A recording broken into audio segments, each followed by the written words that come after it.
Hello, hello, ladies and gentlemen. This is your girl Mitzi, and this is Mitzi. Let's think about it. Today, we are getting serious and speaking about emotional abuse. Let's be honest.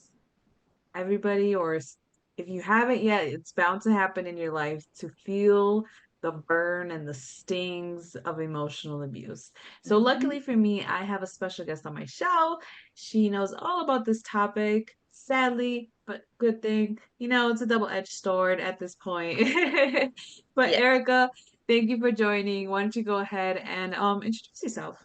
Hi, my name is Erika Michelle Richburg. I'm the author of two books, Abandon Guilt and Absorb Gladness and Married to the Dream. And I unfortunately have experienced emotional abuse firsthand. However, I don't like what I've been through, and I'm able to talk about how I got through it, what happened. So I'm excited.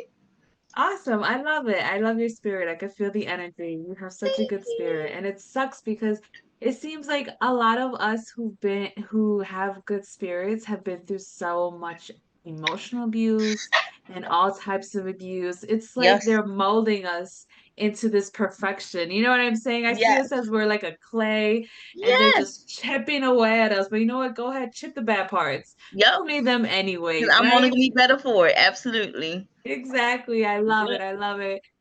So what made you want to share your story? Because let's be honest, when we're going through the emotion abuse at the moment, it's kind of hard to share yourself, share with other people. So what led you to this point to share? What I've learned in my experience is I go through things because I'm strong enough to handle it. The other person that I'm taking it for can't handle it. So even though it's hard and difficult, I'm able to get through it and then to share how I got through it.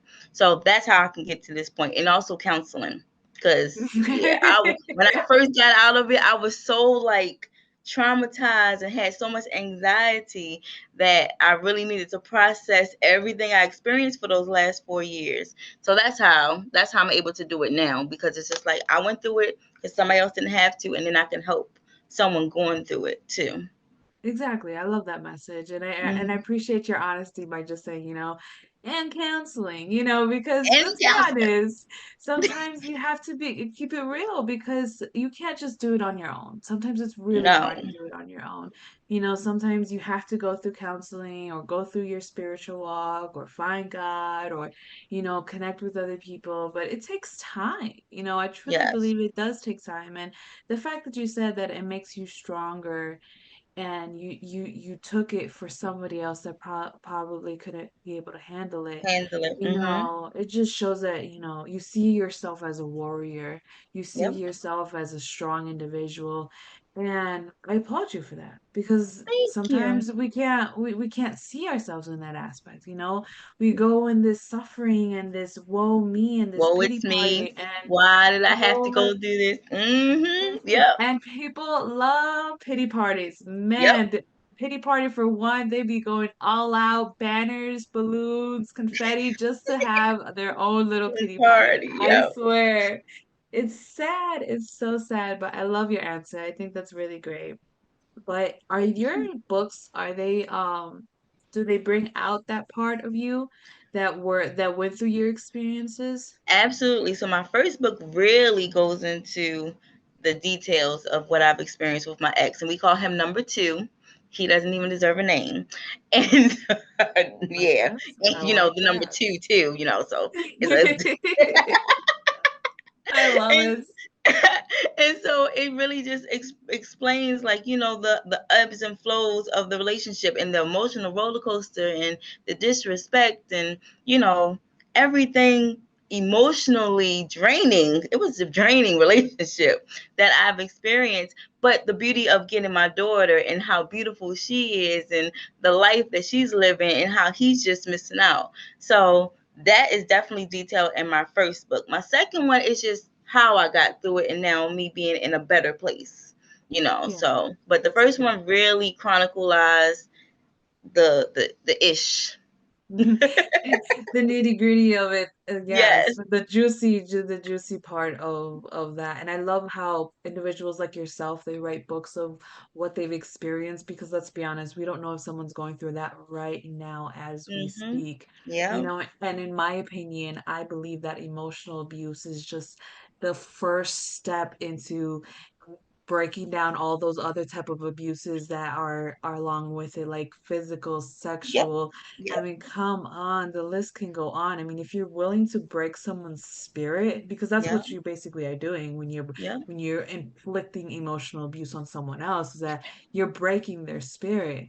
But Yeah. it's like a phoenix, you know. You think you break me, but honey, I am just flying Still and rise. soaring and prospering, right? Yes. Oh my goodness, it's beautiful. It's beautiful to speak to someone like yourself who can truly have that perspective, who can truly see this. And you know, I know you said that you wanted to share your story and you put it in a book, but you know, what really got you to that point where you're like, I need to write this down or this needs to be in some type of form to be expressing? Was it your counsel or was it just something inside you that you knew that this needed to be out into the world? Well, my story basics, it starts from my infertility journey. So I felt like I was just not good enough as a woman because I couldn't do the one thing that most women can naturally do. So because I was feeling already low, all he did was just what's that, exacerbate it. Like he just made it, he magnified how low I felt and just kept adding towards it. So that's how the book came about. So it started from my infertility journey and then talking about how he didn't want my child when I told him I was expecting. And it took me 12 years to conceive her. So it was just like, it wasn't happenstance. It wasn't an accident. I paid for it. And then you want to say this is not what you want. So it was just telling, that story. So a lot of women have to go through the shame of being infertile for whatever reason. So I just wanted to bring that to light, like you're not alone. And then the being with a narcissist and being emotionally abused or any form of abuse, you're not alone. So that's why I shared it That's that good. way. I like that. Yeah. And do you think you were able to when you were writing this, do you think you were able to feel better now with your infertility process and having your baby? I mean, do you feel like it made you a woman or I mean, because I feel like you're still a woman even if you never had a child, you know, because Well, you for me personally, I know I was a woman, but my dream and desire was to be a mother. I never cared about anything else. So for me not to be, and I'm a very controlling person. So for me not to have that one thing and I had no control over it, that was like my issue. And then I was able to write about it and journal about it and process those feelings. But then once I did see my very first positive pregnancy test, and then to not have somebody share in the same joy that I had, so it was just like, yay for me. But then it was like, well, I don't want you or the baby. So it was just like a happy, sad moment at the same time. yeah, because it's like you think you're on the same level and then all of a sudden it's like no, you're not. No, you just suck And that's the wind hard. and life out of everything. Right, it's like that movie that J-Lo made where she had infertility issues and then she once she finally did the process she ended up meeting a guy and ended up having twins. Like that's your story, but Yep. with a twist, the man didn't want to stay. Like Yep. it's not the Yep. fairy tale ending. And I Yep. think that's reality. Let's be honest, Yep. that's reality. It happens to a lot of women where Lot of women. The you have this infertility desire. process is very draining on couples. So even without the abusive piece, there are some people that once they do finally get that ending, their relationship just crumbles. So that is a part of it. So like even though they were in the process together and it was a happy moment, all the stress associated with it, it just makes the relationship dissolve. Yeah. Yeah, to be honest, because once you acknowledge that you don't see eye to eye, then what's the point of What's the continuing on? point? It's like Yep. we're on two different paths. You go that way, I'll go my way, and if we connect, well, we connect, and if we don't, well, But see you see, later, because I ain't gonna miss you. even with that attitude, I didn't have that attitude. I was still holding on. I was Oh, still trying to figure out how, even with you not wanting me, even with you not wanting my daughter, how can we still coexist without being together? So I was still trying to figure it out. So I didn't just let it go. I was still Yeah. trying. And then it was the final straw. It was the day before the pandemic and the world closed. It was March 16th. And he was just like, I don't want to be with you. And I literally saw myself letting go. Like I just Just stopped trying to let go. figure out, and that was it. And I was at peace because I saw a documentary of a lady who was had terminal cancer. She had four children. I was watching it on Netflix. She had four children, and I just loved how much her husband loved her and how much her children loved her. And I saw that, and I was just like, if I was to have a terminal illness, I would die from the lack of support before I would die from the illness. And I was just like, Wow. this is no way to live. Wow, that's deep. That's really deep. Yep. Wow. I feel like you need to say. Can you say it again for the people in the back?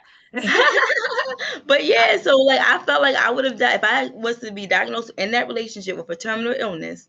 I would have died from the lack of support before the illness. That's so true. Oh my Yep. goodness. I hope this wakes somebody up Yep. because that's a reality. It If you is. really can't see yourself in that situation where your partner can take care of you to real death do you part, Yep. then why have that person around? Yep. You can if anything, save enough money and pay for nurses. Yep. Sometimes you'll get better nurses to the end of your stay Then than your a family member. significant other and your family Yep. members, right? And I Yep. guess it's important to, that's why they say how you treat your children. I mean, how you treat your children and your relationship with your children will reflect when they're older as an adults if they still want to have a Have a relationship with relationship. Yep. you. And the fact that that lady had her children still want to have a relationship with her just says a lot because And the doting husband, I mean, the way he doted on her, loved on her, which made her, she lived like 5 more years past what they predicted. So I was just like, it's just powerful in support versus lack of support. And I was just like, yep, no, this is not the life. I mean, the silent treatment, I oof, don't want to, I mean, literally, every day this man wanted to get a divorce. He would not talk to me. He would block me. If I had wanted to get in contact with him, I couldn't. We worked in the same building, and he was just disrespectful with all of the other women and all the comments, and it was just, and he would always say I was insecure. He was like, you're so insecure. Huh? If I was insecure, the whole building would be blown up. So I'm not. I was very secure, but I wanted him to act right. And even in him not acting right, I was still compromising. And okay, if you're still going to do these things, can I at least know beforehand? Why do I have to find out from somebody else, or why don't I get to know at all? Like he would just move however he wanted to do, irregardless of me, and I always made sure I honored him. So it was just, I wasn't a priority at all. yeah. And it sucks the relationships like that because I've been in a relationship like that and it is truly draining. Like, It's draining. and I know people are listening and they're like, why didn't she just get a clue and figure it out sooner? It was like it's hard. You Because know what I when mean? you're When you loyal, when you are yeah, loyal and you love, you're not just gonna walk away. Like you're gonna try to figure out what you can do until you can't do it anymore. exactly. That's my philosophy. You keep doing it until you can't do it anymore. And I was trying, and I just was like, I can't do it anymore. And that's the beauty of it because at least you can have the peace of mind that you did everything that you could possibly That's what we do do. to Hmm. save the relationship. Because you know what? Maybe it could have gotten better, but maybe it didn't on purpose. You know what I'm Yep. saying? So like, Exactly. And like I filed, the man wanted a divorce every day. I filed for divorce on my birthday, the year after he said he wanted a divorce on my birthday. I move out. 2 weeks later, he cries, I miss you. I love you. I wasn't a good husband, blah, blah, blah, blah, blah. Well, of course, I believe that. He was like, oh, we can go to counseling because everything about us was opposite, like social economic situation, age, like nothing was in common. And so I was like, okay. So I come back and nothing changed. It only got worse. It yeah, only got worse. And I was just like, so I did everything I could. And I even had to pay, because you know how, like, if you file for divorce, it'll just keep going and going. And it'll finally dismiss. I paid to have it dismissed so it wouldn't keep coming back. So that was a lot of money. And yeah. for me to just have to file for divorce a year after that. Wow. Yeah, no, I don't blame you. Divorce is expensive. People don't realize like it's easier to just stay in the relationship because of finances. Let's be Yep. honest. And that's the reason why some people hate their spouse and do whatever they do on the side because they rather deal with it than to actually deal with the Go finances through the that come with motions. divorce. And Yeah, yep, exactly. And I am so curious to know. I mean, because emotional abuse affects us, and I know I see your spirit is so happy and so joyful, and and it seems like you are still optimistic despite what you went through. absolutely. I mean, how does that affect you just seeing the world and interacting with people in general? Like, Well, do you walk with caution still? nope. And I think that's my problem too. Because I've been in this whole dating scene, I've kissed a lot of frogs. So I think because of my naivety and my desire to see the world with butterflies and rainbows, I always see the good. I really do. I see the good in every single thing. And that's how I keep getting bad things happen to me because I don't have a skewed perspective. Like everybody gets 100%. You know how some people you have to earn trust and you have to, all these guards you got to bring down. I give you 100% until you show me otherwise. Like that's Yeah, just my personality, and it's always been. But because I have this personality, I get preyed on. They see me as, oh well, I can take advantage of her, or I can get what I want from her. I don't really have to do nothing type thing. So yeah. they don't see it as, oh well, or they say I'm too good to be true, and then they don't want to be with me because they can't receive the love that I just exude. Yeah, I hate So that line. It irks me like, oh, how dare you say that to me? You know what yep. I'm saying? Yep. They're like, Like you're you're too good to be stupid. true. I'm like, well, why can't it just be that you Good. finally met your person? Like, why does it have to be like something's wrong or you waiting for me to switch up? Like, I'm very consistent. I don't switch up. Even if I'm upset, I will. If I say I'm gonna do something, I follow through with what I say I'm gonna do.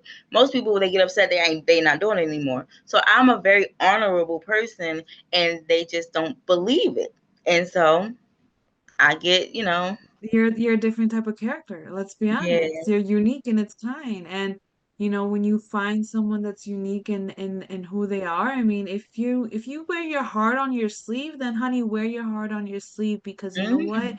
That's 10 times better than being cold and closed off and bitter. I Yep. mean, let's be And honest. I I've lost a lot of friends because right. of because of when I was in my lowest, going through the worst of the worst, they were right there, right there, right there. As I became, and you could see in my face, like 3 years ago to now, how I was just like sunken in and just didn't look cute or nothing.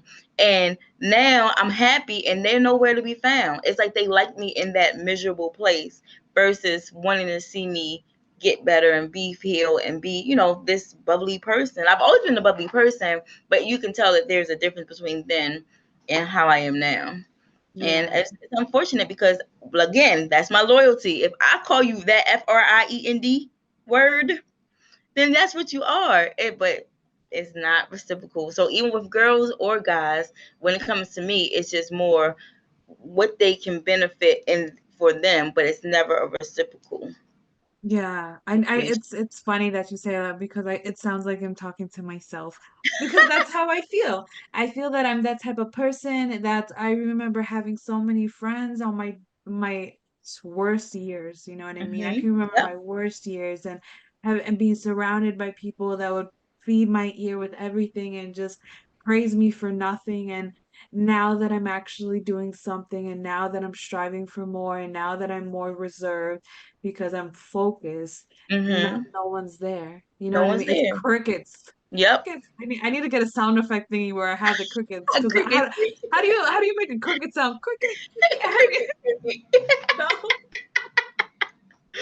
Cricket sound Yep. effects. Goodness, that was a perfect moment. Anyways, it's true. Sometimes they're never there, and it's funny because I had a guest on my show and we spoke about friendships and I guess when we spoke about this part and it just shows that at that point we're transitioning in a different area that they just can't come Just on. can't go with. They can't come. They just And they people can't. are here for reasons and seasons. And my journey it stops there, and I keep on moving. So I have no it's no love lost. If I see you in the store, hey, how you doing? But life goes on. I always say my presence is a privilege. So everybody Yeah, don't get all this. Yes, exactly. Let's be honest. I remember telling that to someone, like I knew that our friendship was coming to an end, but she didn't want it to end. She wanted to hold on to it, and I was like, "It's just for a season." And Done. she's like, "What do you Yep. mean it's just for a season? How can you Yep. tell me it's just for a season? What do you mean a season?" And I'm like, if you think about life in the grander of things, like now Hmm. let's get out of the box, sweetheart. Let's broaden our minds and really think about this because if you think about life, you have seasons, not Yep. just seasons like the weather, like seasons in your life where you go through pain, you go through struggle, you go through selfishness, you go through selflessness, you know what I mean? You Hmm. go through Yep. so many stages in our lives that to feel stuck means that you are not doing Growing. anything. Yep. You are not making that change in your life and that change in your momentum and in the way you're thinking, then you are the reason why it's stuck. And it's funny because I just posted on my social media where you can't complain about living the same year 75 years and act like your life is going to be different. I Yep. mean, you can't. You can't. And um what has been like your medicine, like what's your medicine for handling this besides like writing My and medicine for handling just emotional being issues. like Yeah. having this zen Yeah, personality. exactly. I am social media dark. I do not let that, what other people have to say and all that, I don't let that feed into me. So before I was obsessed. I'd be like scrolling, looking, but I got too consumed. So how I am able to handle things is just stay away from it. If I see, Yeah. like, I do watch like different shorts on YouTube, but like as far as Facebook, Twitter, any of that, TikTok, none of that. No. I don't blame you. I don't blame you Yeah. because it got to a point in my life where I became obsessed with it and I felt like the followers was needed and everything and it was just the trend that was at the time and it was so overwhelming that it put me in like anxiety overload where I was just like, I'm done.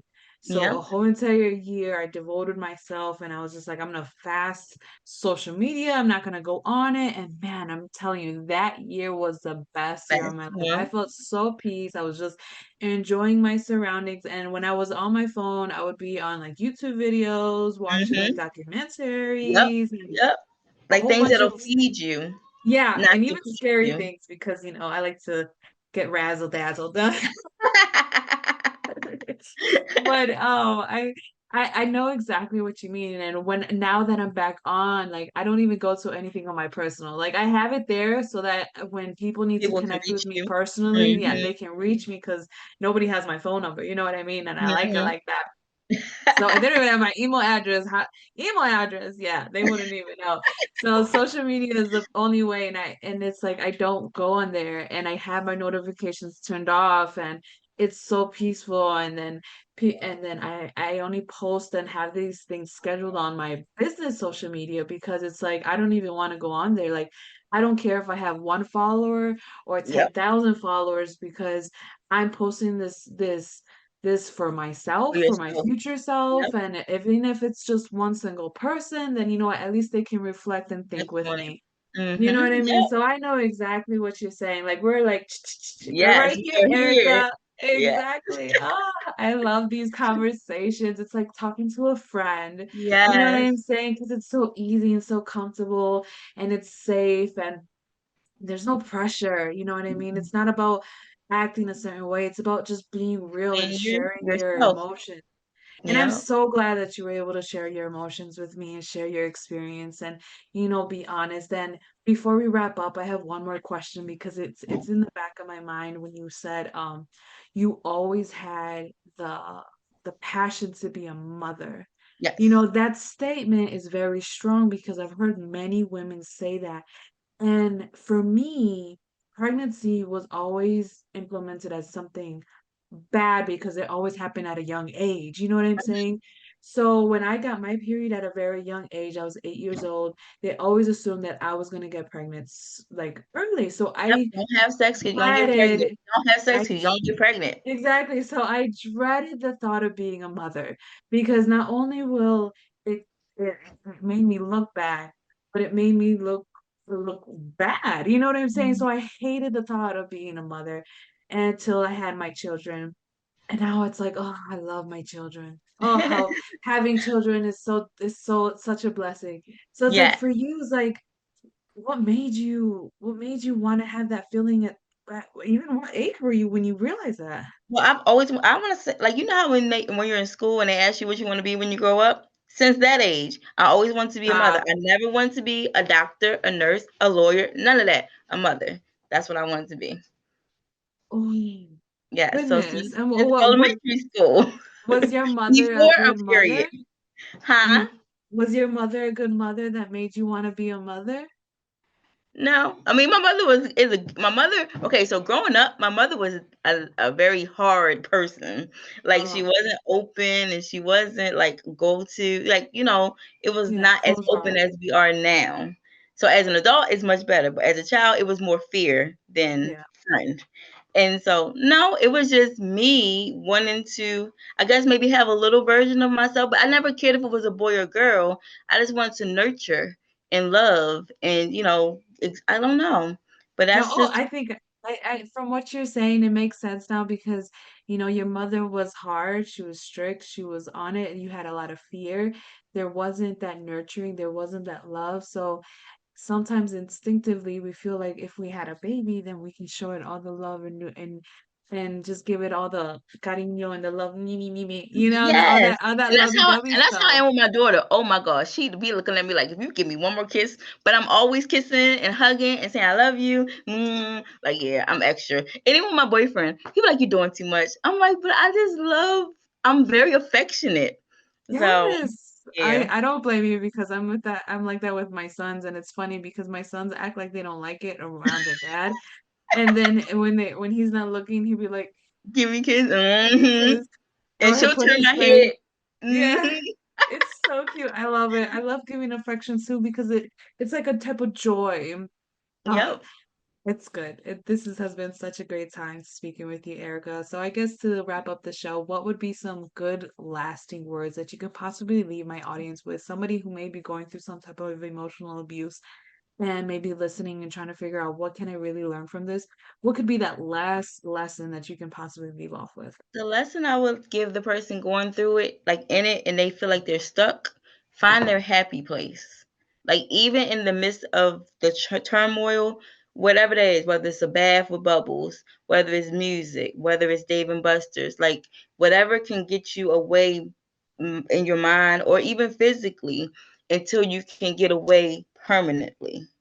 So Yeah. finding that happy place and just know that this is just a part of your story.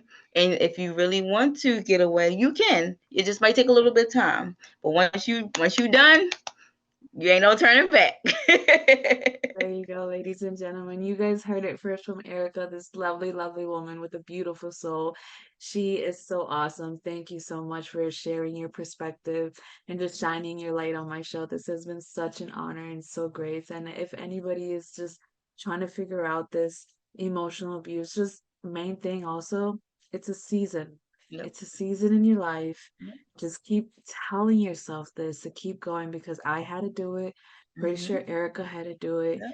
And at the end of the day, when it's time to let go, truly, truly let go because like Erica said, it's a rainbow on the other side. It's this type of joy. Like how dare I deprive Yep. myself from this feeling for so long? Like I'm Yep. telling you, you're gonna truly love who you are after everything that you've gone through. So Absolutely. take care, be safe, and always, always, always, always keep thinking, y'all. Bye.